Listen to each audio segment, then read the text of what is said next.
পারি নাই। আমাদের খেলাঘর অফিসে গত পয়লা বৈশাখে একটা ছবি আঁকার প্রতিযোগিতা আছে, বুঝছো, বড়দের। তো ওইখানে মনে হয় আমরা 33 বা 34তম হয়েছি ছবি আঁকায়। আমি তো কাগজ আঁকতে পারি না, আমি এইভাবে দেখে দেখে ওয়ালে বলে 20 জন থাকলে আমি 20 নম্বর দিই, বুঝছো, 20তম। ছবি আঁকায় খুব মানে কি বলে, মানে আমাদের ঢাকা শহরে এক্সপার্ট যদি একজন আঁকি এবং তার অনেক ফলোয়ারও আছে, খুব ভালো ছবি আঁকে এবং তার অনেক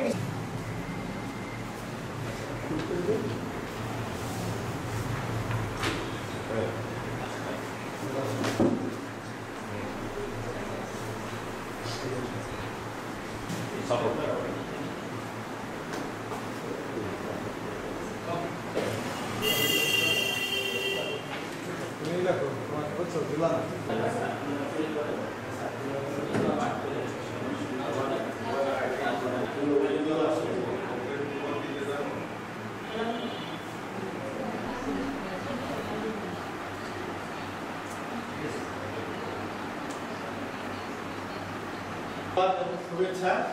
তো আমাদের মোটামুটি একটা পরিচয় পর্ব হয়ে গেছে রনিন্দা, আর আমরা কিন্তু বই থেকে আসি।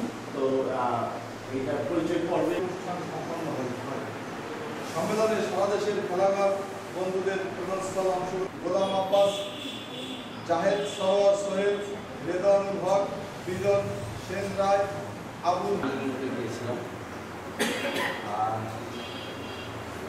আমার ওই আমরা মডেল স্কুল থেকে নাই 26শে মার্চ তারপরে 16ই ডিসেম্বরে আমরা খেলাঘর আসর থেকে অংশগ্রহণ করতাম এবং বিজ্ঞান মেলায় এই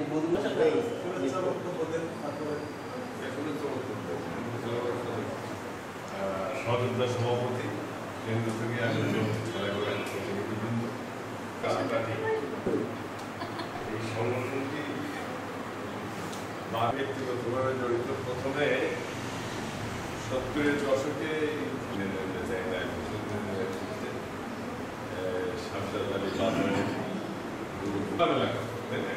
যেমন এই সোনালী স্বপ্ন একাডেমি স্কুলের একটি শহরের একটি স্কুলের প্রধান গানের সাথে সম্পৃক্ত আছে বা ছবি আঁকা বা যাই হোক সাংস্কৃতিক যে কোনো, ফলে কি হচ্ছে আমাদের শিশুরা আস্তে আস্তে এই জায়গা থেকে সরে আসে আর তথ্য প্রযুক্তির এই সবার সাথে কানেক্ট করতে পারছে না। তো আমার যেটা মনে হয় যে ভার্চুয়ালি আমাদের আরো বেশি এই যে আসা যাওয়ার এটার সাথে সমস্ত বিষয়গুলোর সাথে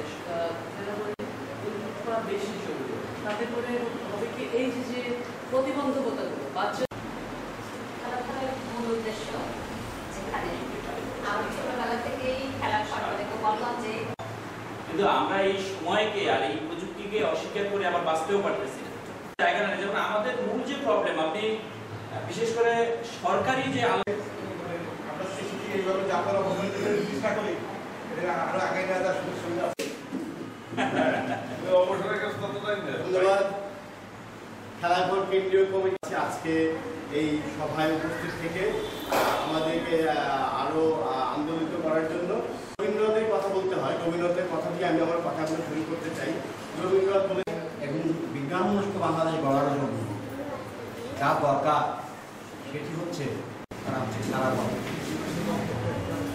আমরা এই খেলা দ্বারা এই বক্তব্যগুলো শুনেছি এবং যারা বক্তব্য দিয়েছেন